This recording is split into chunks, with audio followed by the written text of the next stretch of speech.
Caleb Hart was thrown out of the house on Christmas night, along with an old man in a wheelchair whom the entire mansion treated like discarded furniture. The punch from his father was still burning on his cheek when the snow had already coated the marble steps in white. The glass mansion by Barrow Haven glowed like an enormous jewelry box, golden light spilling toward the sea and reflecting off the dark water twisting under the winter wind. Inside, everything was arranged to the point of obsession. The fireplace burned evenly, logs angled as if staged for a photo shoot. The long dining table was draped in pristine white linen, silverware placed with surgical precision. This was Christmas by Marianne Hart's definition. Tradition, she called it, though no one could remember when it began. Victor Hart sat at the head of the table, his back straight as a ruler. The dark suit made him look more like a politician than the head of a maritime empire. He did not smile much. He did not need to. His presence alone was enough to regulate the room's breathing. Marianne floated around the table in a shimmering evening gown, correcting napkin folds, adjusting guests' posture, offering smiles aimed at no one in particular. She was performing, and her audience was her own reflection in the glass walls. At the far end of the table, by the window overlooking the bay, Edmund Hart sat in an old wheelchair. The man who had built Hart Maritime Group from muddy docks and salt wind was now placed away from the center like a forgotten keepsake. The chair beside him was empty. No one dared sit there. It was both an invitation and a warning. Caleb sat near the middle, close enough to hear every toast, far enough to belong nowhere. The air felt thick, as if time itself had been frozen. No one looked at Edmund. They talked about charities, about new ships, about legacy. Legacy, the word was repeated until it lost meaning, while the man who created it was treated as if he were already gone. When Marianne raised her glass, her voice cut sharp and clear. To family. To a legacy that continues to grow. Glasses clinked bright and brittle. Edmund tried to lift his own. His hand trembled slightly. Red wine spilled across the white cloth like an open wound. The silence that followed was suffocating. Marianne's smile shattered. She leaned in, lowering her voice just enough for everyone to hear. Useless. Can't even hold a glass. The words landed heavier than the sound of the glass rolling across the floor. Victor did not move. Lydia lowered her gaze. Guests looked away. Edmund stared at the stain, his tired eyes as if he had personally ruined the entire evening. Heat surged in Caleb's chest. He had seen this too many times, every year a new way to erase the man from the family picture. The empty chair beside Edmund caught his eye again. Caleb shifted, about to stand. Victor's gaze stopped him. Cold. Controlling. Commanding. Edmund whispered an apology, his voice thin as mist. Something inside Caleb broke. He stood up. Don't talk to him like that. The air froze. Victor rose, his fist slamming onto the table. Another glass toppled. He stepped forward and struck, fast and clean. Stars exploded behind Caleb's eyes. Get out. Take that old man with you. Marianne delivered the final words, colder than the snow outside. When Caleb gripped the wheelchair handles and turned Edmund toward the door, no one stopped him. Inside, laughter had already resumed, hollow and steady. No one knew, or no one remembered, that the man they had just cast out was the one who built everything they worshipped. And no one realized that the most underestimated person in the room was the one holding the final piece that time was about to set back into place. The glass door closed behind them with a dry, hollow sigh, as if the house itself wanted to sever the final connection. The sea wind lashed Caleb's face, carrying the sharp sting of salt and cold.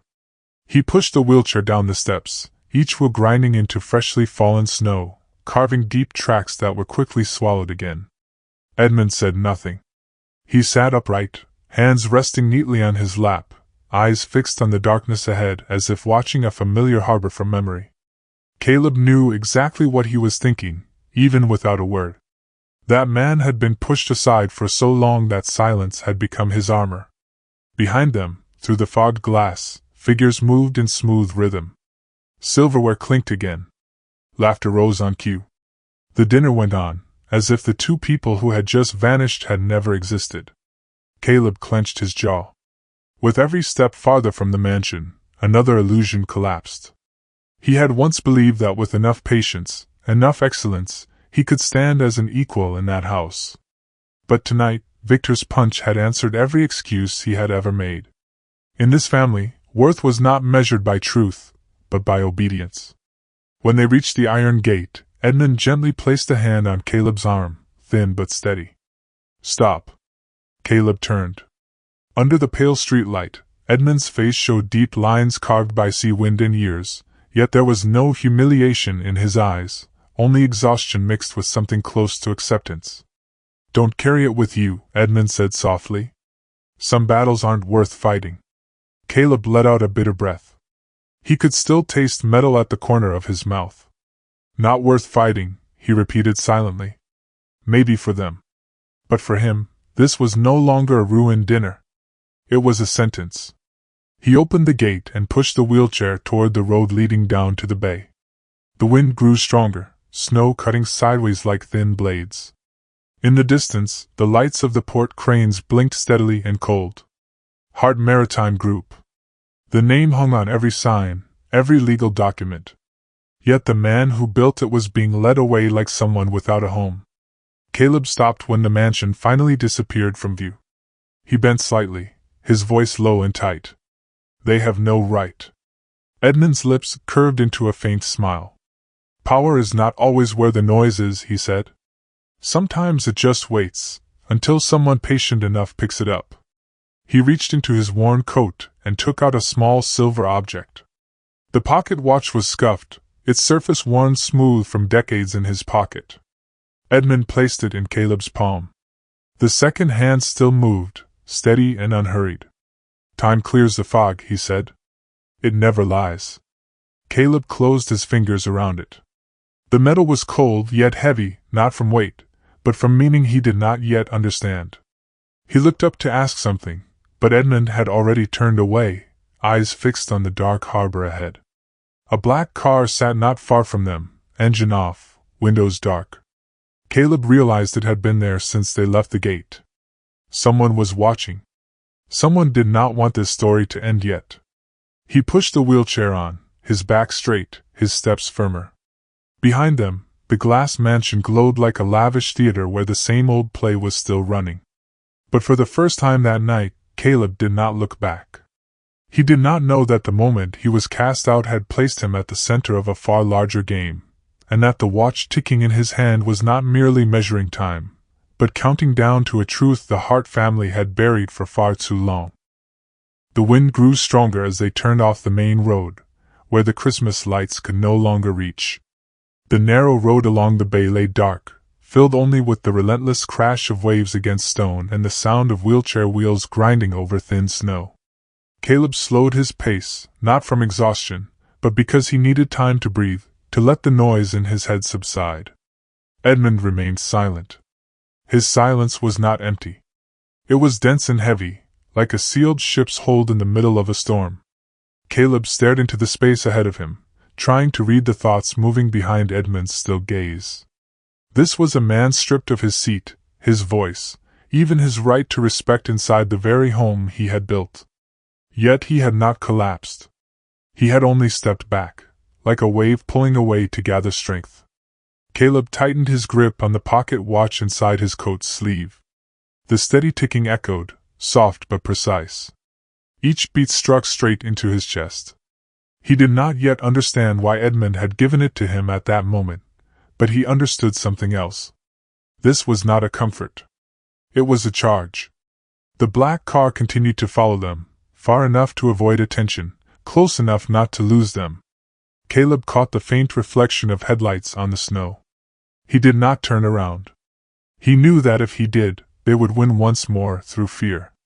As the road began to slope downward, the old warehouse came into view at the edge of the bay. It was low and square, its dark wooden walls unadorned by any decoration.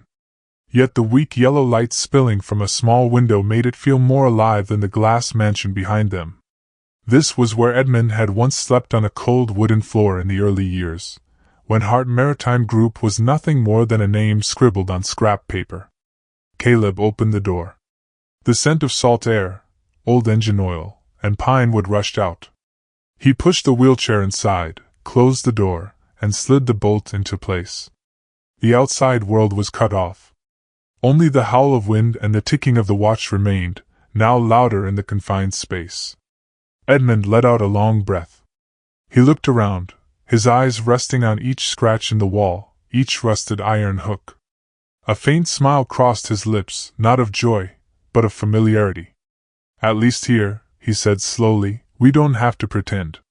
Caleb took off his coat and hung it on a wall peg. He turned back, about to speak, then stopped when he saw Edmund studying the watch in his hand. The look in his eyes was sharper than it had been at the mansion. Alert. Calculating. "Do you know why I kept it all these years?" Edmund asked. Caleb shook his head. "Because some things should never be handed to people drunk on power," Edmund said. He leaned back in his wheelchair, his voice lowering. "Time is the only thing that does not take sides. It does not protect anyone. It simply waits." A chill ran down Caleb's spine. He suddenly understood that what made Victor and Marianne dangerous was not the power they held, but their belief that they controlled everything. That belief made them careless. He stepped toward the small kitchen area and filled the kettle with water. His hands trembled slightly, not from the cold. That night had torn him open, exposing a truth he had long avoided. In this family, he had always been seen as weak, emotional, unfit to lead. But they did not know, or had forgotten, that he was the one who understood the rules of the game better than anyone. Outside, the black car's engine briefly started, then shut off completely. Caleb glanced toward the window, his eyes darkening. The board had been set, even though he had not yet made his first move. Edmund closed his eyes, as if resting. But Caleb knew he was not asleep. He was listening, counting the rhythm of time passing. And inside that old warehouse, amid the smell of salt and rotting wood, 2 generations sat there, pushed to the margins at the same moment, yet standing on the same side for the first time. Time kept ticking. Unhurried. Unstoppable. And somewhere deep within the darkness, a truth was beginning to rise to the surface. Caleb woke while the sky was still dim, pale gray dawn unable to slip through the small window coated with sea frost. The old warehouse was perfectly still, broken only by wind threading through wooden cracks and the steady ticking of the pocket watch resting on the table. That rhythm did not rush. It observed. Edmund was already in the kitchen. He sat upright in his wheelchair, an old sweater draped loosely over his shoulders, both hands placed on the table as if awaiting a ritual. In front of him sat an empty steel kettle. Caleb stepped closer, about to speak, when Edmund raised a hand. "Let me." Caleb paused. His grandfather, whose legs no longer obeyed him, still wanted to do the smallest things himself. Edmund pulled the kettle toward him, reaching for the tap. His hand trembled slightly, not from weakness, but from restraint. Caleb stayed still, allowing the silence to stretch one more beat. Then he stepped in, not taking over, only gently placing his hand over Edmund's and turning the kettle into the right position. Edmund did not resist. He released his grip. Stubbornness softened, giving way to a barely perceptible nod. When the water boiled, steam clouded the small kitchen. Caleb poured the tea, the scent of dried herbs spreading and pushing aside the smell of old engine oil. 2 cups rested between them like an unspoken pact. Edmund took a sip, his gaze fixed on the empty space ahead, where the first dock he ever built once stood, pieced together from planks salvaged after a storm. "This place has survived more than you realize," Edmund said. "Fire, storms, partners who betrayed us. But the thing that causes the most damage is always pride." He paused and looked at Caleb. "It makes people forget what kind of ground they are standing on." Caleb remained silent. He studied the calluses on his grandfather's hands, hands that once hauled cargo in the rain, signed contracts in freezing wind, and smiled through losses. That man was now called a burden. The injustice pressed on Caleb's chest like stone. He slipped a hand into his coat pocket and touched the watch. The second hand kept moving, steady, unhurried, unwavering. Edmund noticed the gesture. He set his cup down, the sound soft but final. "Tomorrow," he said, "you will go down to the basement with me." Caleb looked up. The basement was not for wine or tools. It was where Edmund kept what never saw the light: old files, safes, pieces of history never mentioned at dinner tables. "What is down there?" Caleb asked. "The truth," Edmund answered, "and maybe the thing they believe you do not have. Power." The word hung between them. Power. Caleb had once thought power was a title, a signature on paper, fear in another person's eyes. But the way Edmund said it gave it a different shape. Quiet. Enduring. Unannounced. A faint sound brushed past the door, not wind, not waves. Caleb turned, eyes narrowing. A shadow crossed the window, quick and precise. Someone was checking, counting whether the lights were still on, counting whether the two people cast out had truly disappeared. Edmund did not look toward the door. He was used to being watched. "They will not come tonight," he said, as if reading Caleb's thoughts. When a predator believes its prey is exhausted, it waits. A strange stillness settled over Caleb, not peace, but the hush before a massive wave. Understanding curved faintly at the corner of his mouth. The Hart family may have underestimated him, but they had forgotten something far more dangerous. The person they tried to silence was the one who had built the system that gave voices weight. Edmund closed his eyes and leaned back in his wheelchair. "Sleep," he said. "Tomorrow will be long." Caleb stood and dimmed the lights. Before leaving the kitchen, he looked back at the watch on the table. It ticked in the darkness, neither faster nor slower, as if reminding him that everything had begun long ago, and that tomorrow the door to the basement would not simply open a room, but open a game the Hart family had never prepared to lose. 3 years earlier, also in winter, Caleb had stood in that very mansion and understood for the first time that his name no longer belonged to the family. The memory returned as he sat alone at the wooden table in the old warehouse, pale morning light slowly crawling across the floor. Edmund was still asleep. Outside, the waves moved in steady rhythm, like breathing. But inside Caleb's mind, another evening was unfolding, bright and merciless. It had been the Hart Maritime Group's year-end fundraising gala. Not Christmas, yet no less cold. Marianne called it a pivotal event, where the family demonstrated its responsibility to the community. The mansion was dressed in ice sculptures, crystal chandeliers, and a string ensemble playing music no one truly listened to. The guests were investors, local politicians, people who knew exactly when to smile and when to applaud. Caleb had not received an invitation. He learned about the event only because Lydia accidentally sent a group message about a delayed wine delivery. Caleb had stared at his phone for a long time, rereading the line until it lost meaning. Then he decided to go. Not out of curiosity. Because he still believed. At the gate, the valet looked him up and down, hesitant. His name was not on the list. Caleb said he was family. The man nodded reluctantly and pointed toward the service entrance, where staff came and went. Caleb walked through, his heartbeats slow but heavy. He did not look back. Inside the grand hall stood a tall donor board, flowing handwriting against a white backdrop. Hosted by Victor and Marianne Hart, with the generous contributions of the Hart family. Caleb's name was absent. Edmund's name was absent. It was not an oversight. It was a choice. Caleb stood there with the sensation that someone had erased him from a photograph while he was still standing in the frame. When he slipped into the reception room, a man from an investment fund approached and handed him a coat. "Could you hang this up for me?" Caleb took it by reflex. He turned toward Marianne. Their eyes met for a brief moment. She smiled. She did not correct him. She did not clarify. She let him stand there, blending into the background like an unnamed staff member. That was when Caleb understood. His position was not lower. It had been crossed out entirely. He stepped onto the balcony, cold wind striking his face.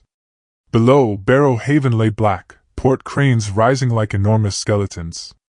Inside, laughter continued. Legacy. Family. Those words passed through him like a foreign language, After that came other dinners. Glasses that were never filled. One year, Victor stood to give a speech about a generation of excellence. Wine was poured for everyone except Caleb and Edmund. When Caleb reached for the bottle, Victor stopped him, his smile wide and polished. Not for you. The table laughed, that tight, uncomfortable laughter of people who knew something was wrong but did not want to be the first to name it. Edmund only lowered his head and folded his napkin. But Caleb saw his hand clench. Not from weakness. Because he chose not to give them the satisfaction. Caleb inhaled deeply, pulling himself back from the memory. Understanding tightened his throat. Christmas night had not been the beginning. It had been the ending. The ending of years of deliberate pushing aside, erosion and erasure. He stood and moved to the window. Outside, snow covered the old port, hiding the cracks. But beneath the quiet white surface, the foundation remained. And for the first time, Caleb no longer wondered why he had been underestimated. He knew the answer. Because those who build power on silence always fear the one who understands how it works.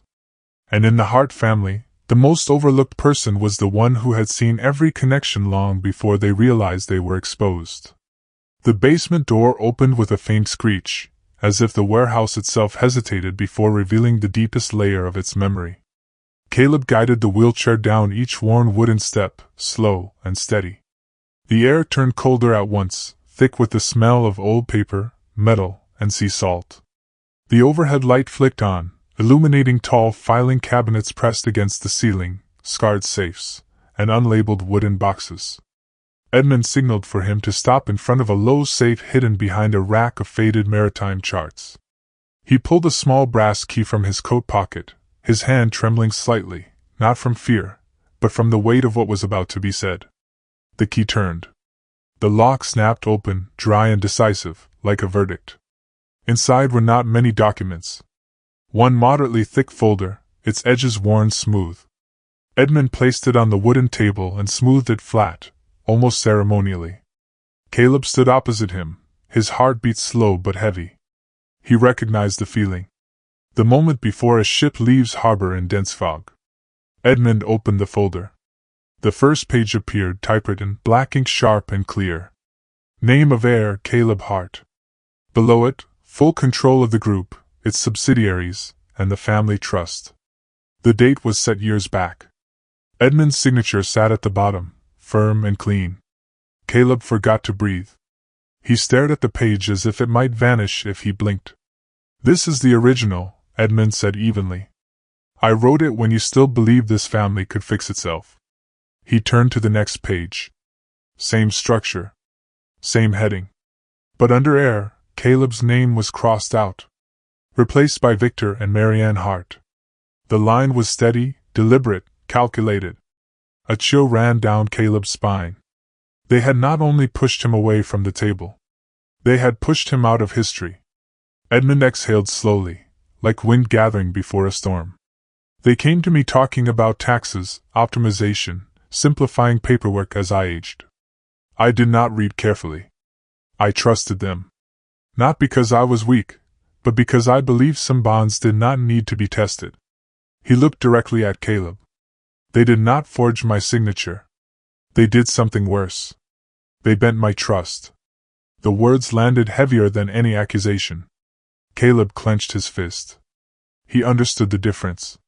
Forgery was a crime. Twisting trust was betrayal.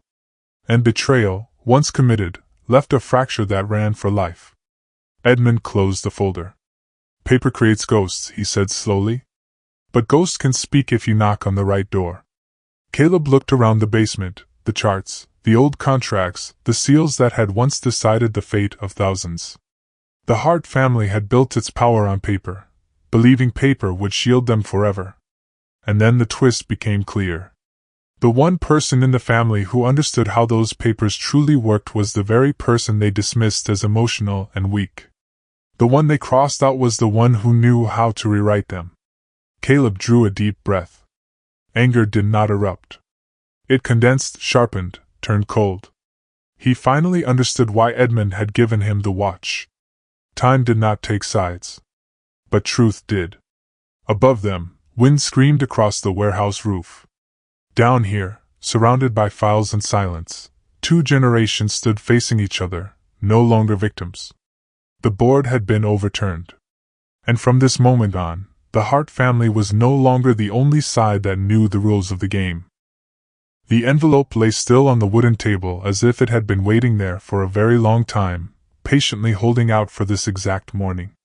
Caleb looked at it before touching it, the feeling like standing in front of a door that would leave no way back once opened. Outside, the sea wind blew hard, carrying the distant clash of metal from the harbor. Life went on. Only the Hart family was about to change course. Edmund rested his hand on the envelope. The paper was thick, its edges carefully sealed. On the front, the recipient's name was written in steady handwriting, unshaken, addressed to the Board of Trustees of the Hart Family Trust. No urgent markings. No warning. That calmness sent a chill through Caleb. "I wrote it a long time ago," Edmund said. "Not to use right away, but in case someone forgot whose ground they were standing on." Caleb looked up.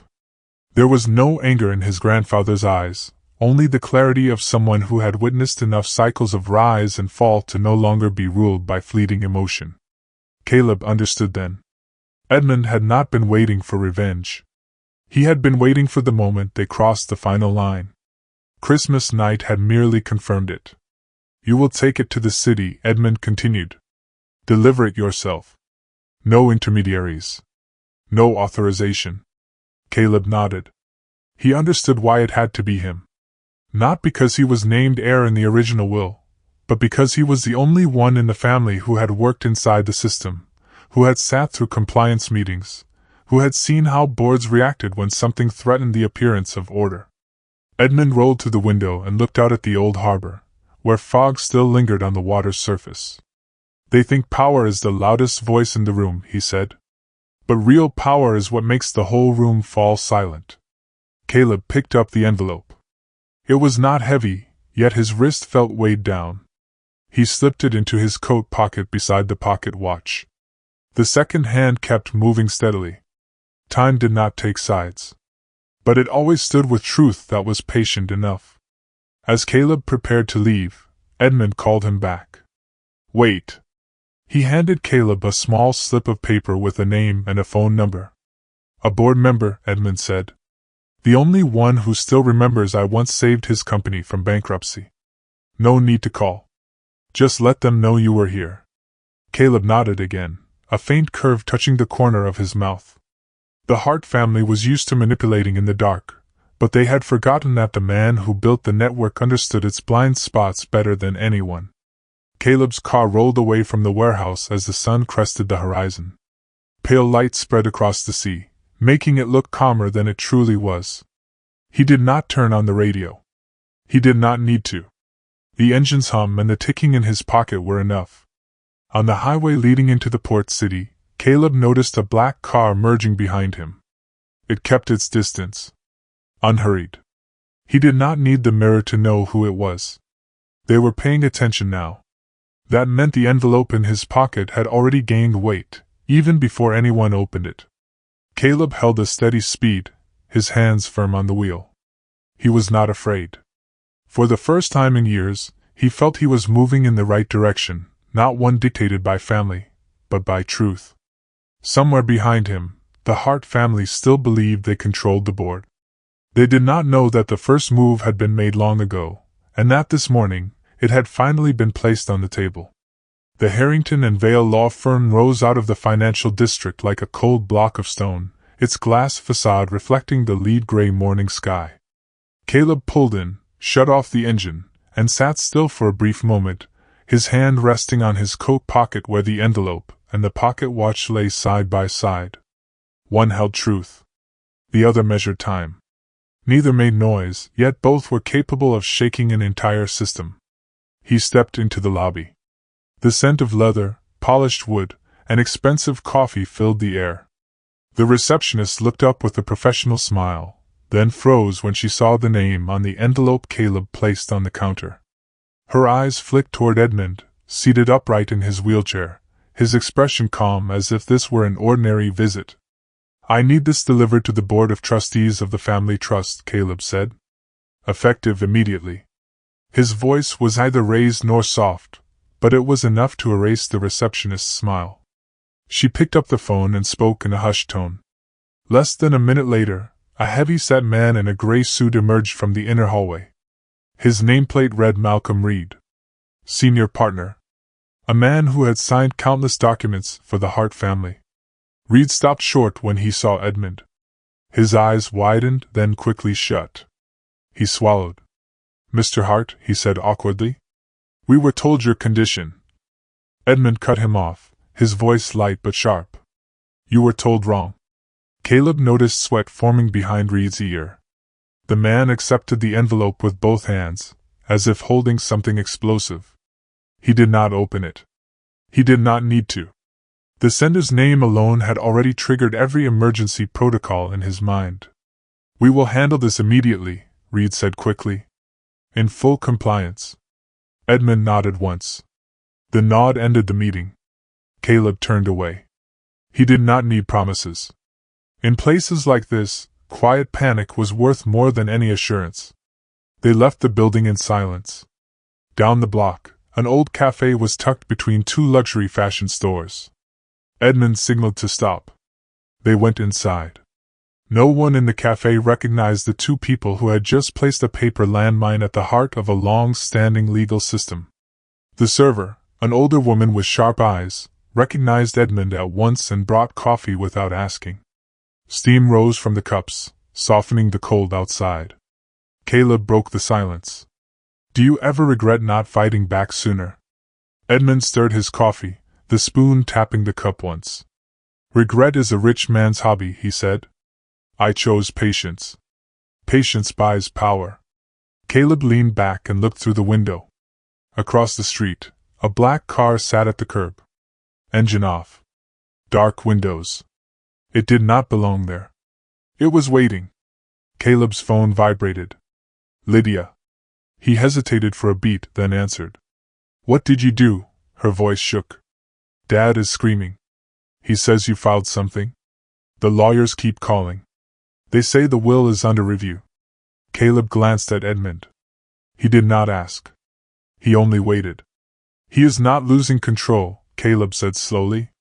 He just never really had it. Caleb ended the call and set the phone on the table. His heartbeat was steady. No triumph. No fear. Just clarity. Edmund placed his hand over Caleb's. Do not confuse this, he said. The real storm begins when they realize they have already lost. Outside, snow began to fall again, lighter than on Christmas night, quieter.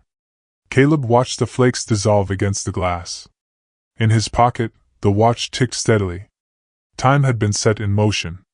And this time, it was not on the side of those who believed they could control everything forever. The counterattack came fast and dirty, like a black wave crashing through the harbor the moment the tide turned. Caleb had not even left the cafe when his phone began vibrating nonstop in his coat pocket, the rapid pulses shattering the brief calm that had formed. He did not need to look at the screen to know what was happening. The Hart family was not used to waiting. And they never fought fair. The first headline appeared just as Caleb and Edmund reached the warehouse. Short. Cold. Placed over a blurred photo taken from a distance. Hart family heir suspected of exploiting elderly grandfather. Caleb stood still, staring at the screen. Not in shock, but at the speed. Less than a single morning and the story was already written, the camera angle chosen, the villain assigned. Edmund looked over his shoulder, his expression unchanged. They've started, he said. An email from the Bar Association followed immediately.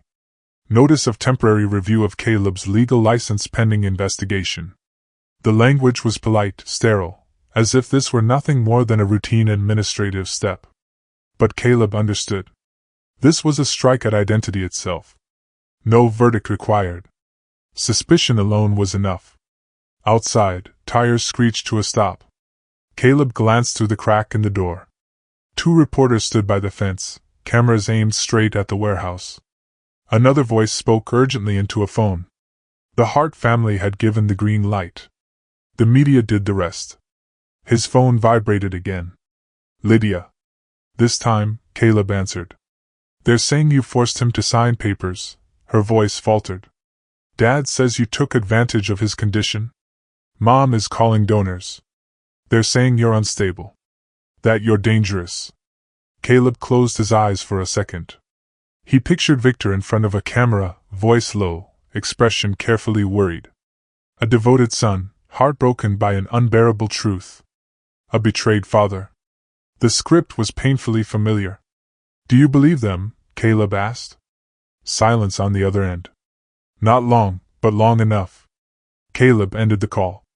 He was not angry at Lydia. The Hart family never gave people choices. Only roles.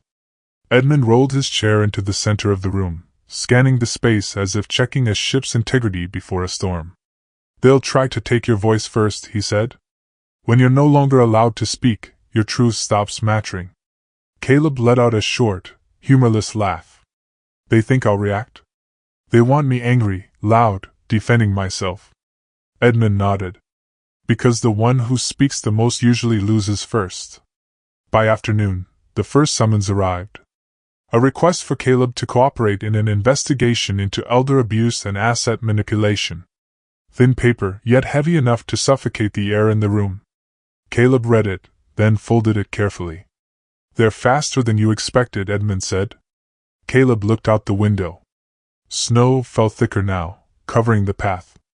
Old wheel tracks vanished. Just like the way they were trying to erase him from every legitimate road. And then a realization settled his chest. The Hart family was not attacking him only because they feared losing assets. They feared losing the story. They feared no longer controlling how the world saw them. Caleb placed the summons on the table beside the pocket watch. Two objects lay there in silence. One represented the rules they manipulated. The other represented what they could never touch. He looked up, his gaze sharpening. Fine, he said. If they want war on paper and on screens, I won't fight on their field. Edmund looked at him, and for the first time that day, the corner of his mouth lifted slightly. That's right, he said. Let them talk. Truth doesn't need to run. It just needs to keep breathing. Outside, cameras remained trained on the warehouse. But inside, amid the smell of old wood and sea salt, Caleb stopped reacting. He began preparing. And that was what truly made the Hart family dangerous to itself. The notice was served in the afternoon, just as the snow shifted from falling quietly to lashing sideways like a whip. The courier stood outside the warehouse gate, did not step inside, kept the distance required by protocol. He read Caleb's name in an even, emotionless voice, as if calling out a number in an endless list. Caleb signed for it. The pen touched paper, the ink line trembled briefly, then settled. The restraining order took effect immediately. Caleb read every line slowly. He was prohibited from setting foot on any property belonging to Hart Maritime Group. Prohibited from accessing internal records. Prohibited from contacting employees, partners, or board members without written authorization. With a few dry paragraphs, he was erased from the places that had shaped his entire life. The courier turned away. Snow swallowed his footprints within a few breaths. Edmund did not ask questions. He had seen too many papers like this in his lifetime. He only looked at Caleb, his gaze heavy and clear. So this is the path they chose, he said. Caleb folded the order and placed it on the table. Beside it lay the pocket watch. Paper and time. One thing they believed they could control. One thing they never could. He felt a hollow space spread through his chest, not painful, just empty. The feeling of having an identity stripped away without the need for proof. His phone vibrated. Messages arrived in clusters, their content chillingly similar. We need to pause communication. For the company's best interest. Thank you for your understanding. People who once called him a colleague, a friend, now spoke in distant, professional tones. No one asked if he was all right. In the Hart world, silence had always been the most efficient punishment. The last message came from Lydia. I'm sorry. I can't do anything more. Caleb stared at the words for a long time. He was not angry. He understood.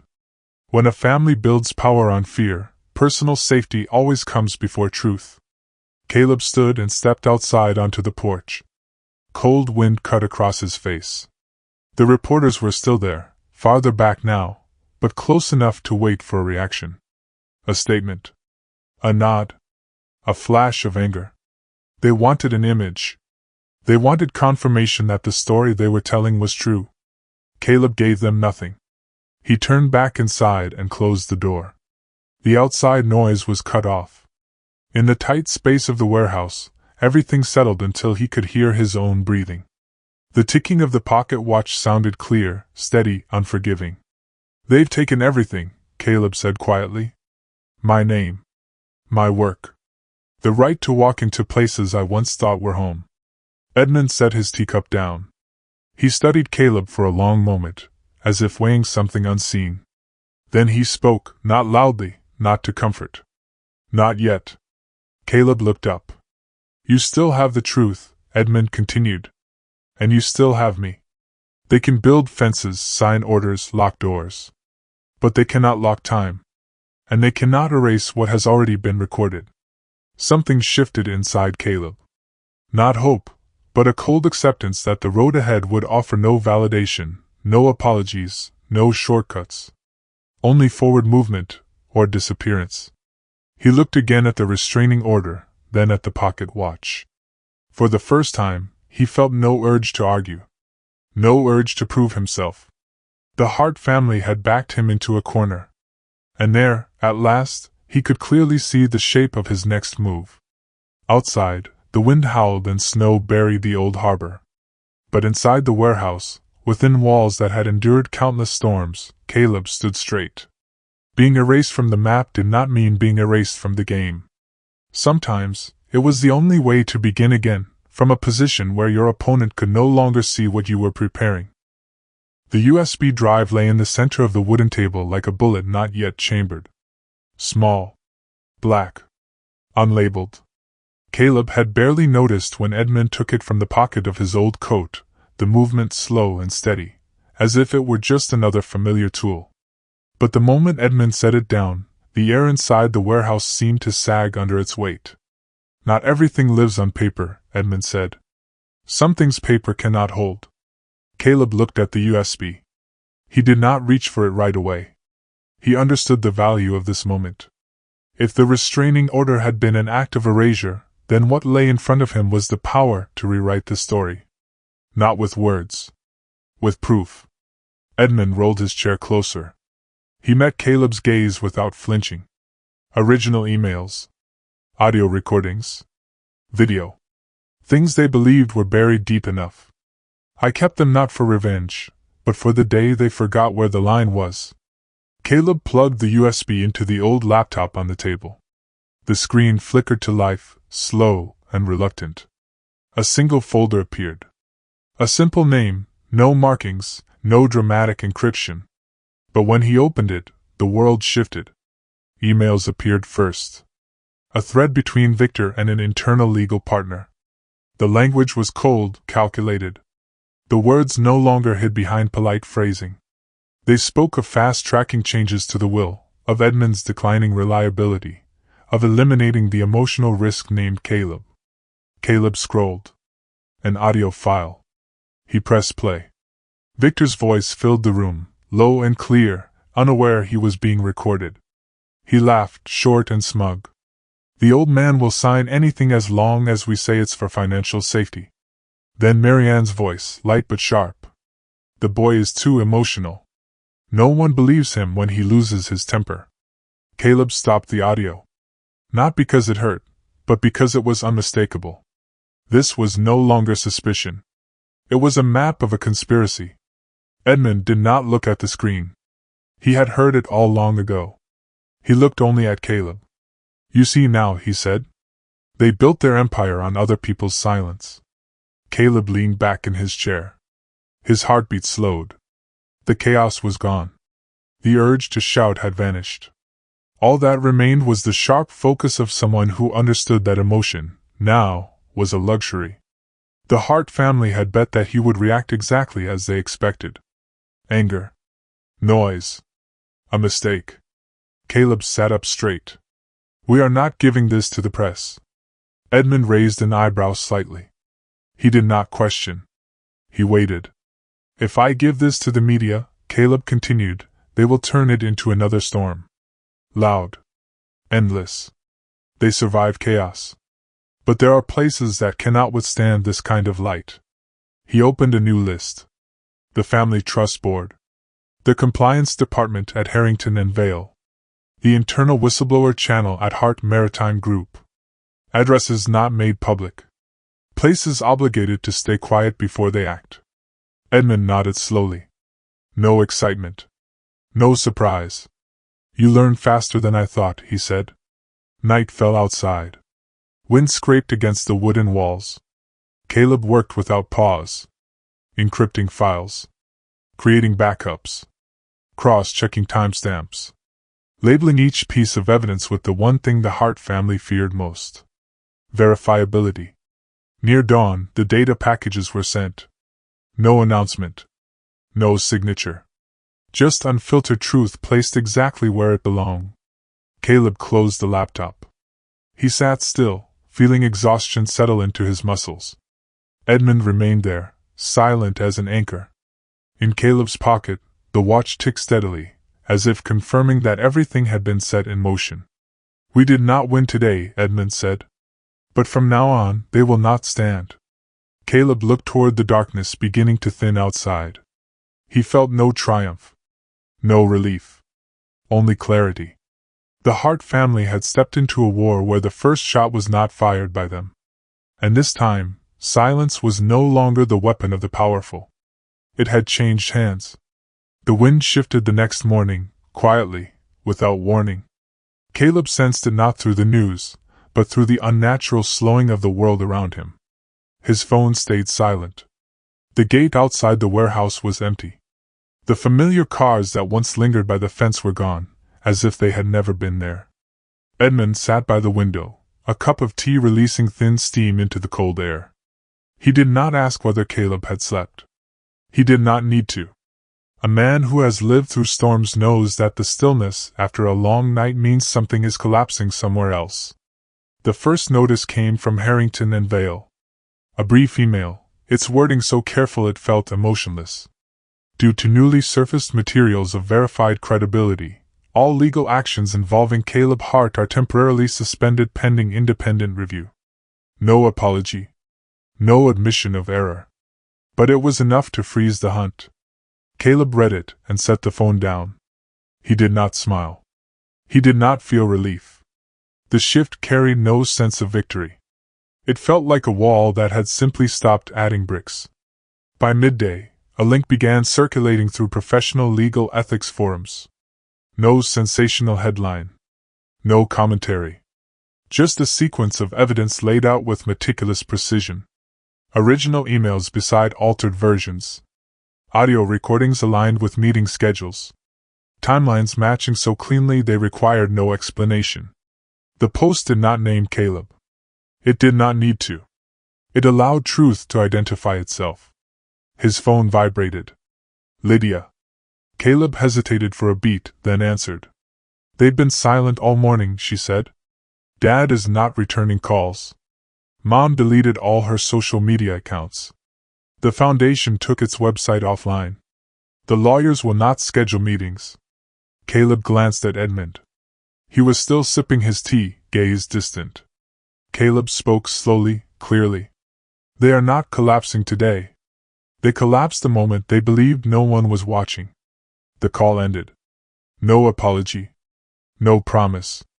Just a thread snapping and falling to the floor without a sound. In the afternoon, sea air drifted into the warehouse, carrying the scent of salt and kelp. Caleb opened the door and stepped onto the porch. Barrow Haven Bay lay unusually calm. The harbor cranes stood still, as if holding their breath. A realization eased his chest. The Hart family had long been supported by other people's silence. When that silence withdrew, they had nothing left to stand on. Edmund rolled beside him. They stood there facing the sea. No one spoke. There was no need. Some moments lose their meaning when filled with words. By evening, mainstream news began to change its tone. No accusations. No conclusions. Only questions. Who altered the documents? Who benefited? Who controlled the narrative? These questions did not require immediate answers. They gnawed at the foundation on their own. Caleb went back inside and placed the pocket watch on the table. The second hand continued its steady motion. He felt the faintest lift at the corner of his mouth. Time does not side with liars. It only needs space to work. Edmund finally broke the silence. They are pulling inward, he said. That is the sign of a structure about to fail. Not because of external force, but because it is hollow inside. Caleb nodded. He no longer thought about proving himself right. He thought about keeping the truth upright while everything around it tried to tilt. The Hart family might still thrash, still strike low. But the most important shift had already happened. The story was no longer in their hands. Outside, the light faded. There was no snowfall. No cameras. Only the sea, the wind, and the patient ticking of time. This silence was no longer a punishment. It was the necessary space for something else to begin taking shape. Caleb met his father again, not in a boardroom or in front of cameras, but on a cold, rainy morning, when the bells of the old stone church by the sea rang slowly, like the tired heartbeat of the city itself. Victor Hart was dead. The notice arrived brief and bare, without explanation or detail. A man who had spent his life controlling every word had left in silence. The church was full. Black suits, dark coats, faces that had once turned away now appeared with carefully measured solemnity. Caleb paused at the entrance a breath longer than necessary. Edmund was beside him, seated once more in a wheelchair, not because he could not stand, but because appearance was still a form of power. People respected a frail old man more than a quiet one who was fully aware. Inside, soft light washed over the thick stone walls. A large screen at the front played a montage of Victor's life. Confident smiles. Firm handshakes with donors. Ribbon cuttings. A man of the community. A devoted father. A guardian of legacy. The narrator's voice flowed smoothly, polished, as if the story had been written long ago and never questioned. Caleb did not blink. He knew the script.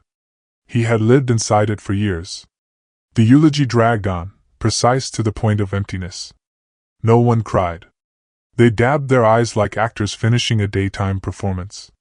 As people prepared to rise, the family lawyer stepped up to the podium. He held a remote, his hand trembling slightly. Victor left a final message, he said.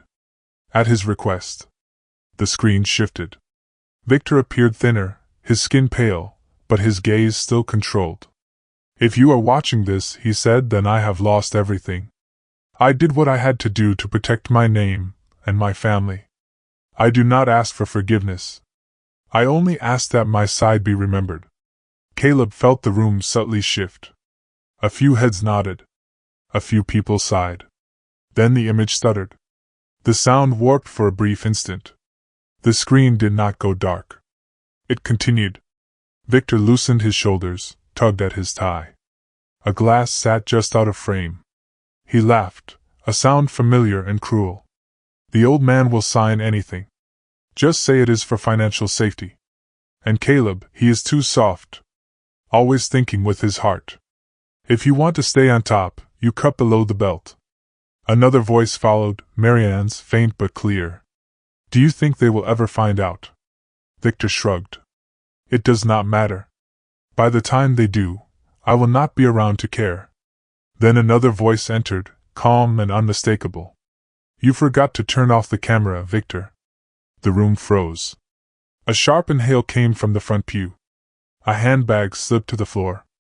Marianne raised a hand to her mouth, eyes wide with disbelief. Caleb stood. Not in haste. Not in anger. He turned toward the crowd. They said I exploited a dying man, he said evenly.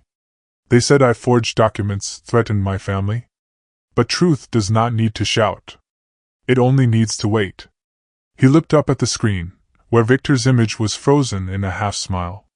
Half-truth. Whole lie. I did not come here for revenge, Caleb continued. I came to end a story that was told wrong. He sat back down. Edmund closed his eyes, as if listening to something beyond sound. Outside, the rain fell steadily, no heavier, no lighter.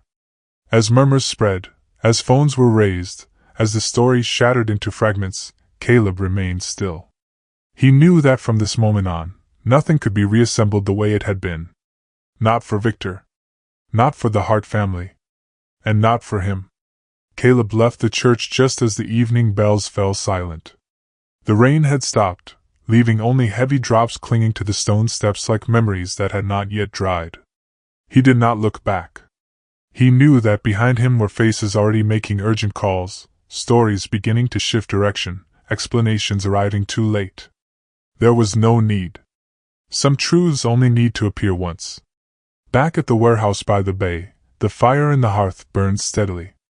Edmund sat nearby, silent, his eyes following the flames as if reading an old map. Caleb set his coat on a chair and took a thin envelope from his inner pocket.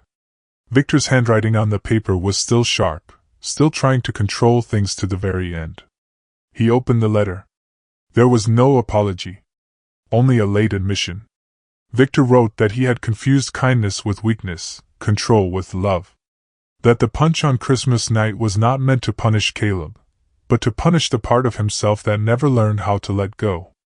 That if there was one place worth caring for, it was the harbor, the warehouse, the things built with sweat rather than light. Caleb finished reading and folded the letter. His hands did not shake. He did not feel relief. Just a long breath, as if something lodged in his chest for years had finally loosened. Edmund stood, slow but steady, and handed Caleb 2 cups. They did not clink them. They drank in silence, watching the fire crackle. That night, Caleb walked to the edge of the bay. The air was cold, but not biting.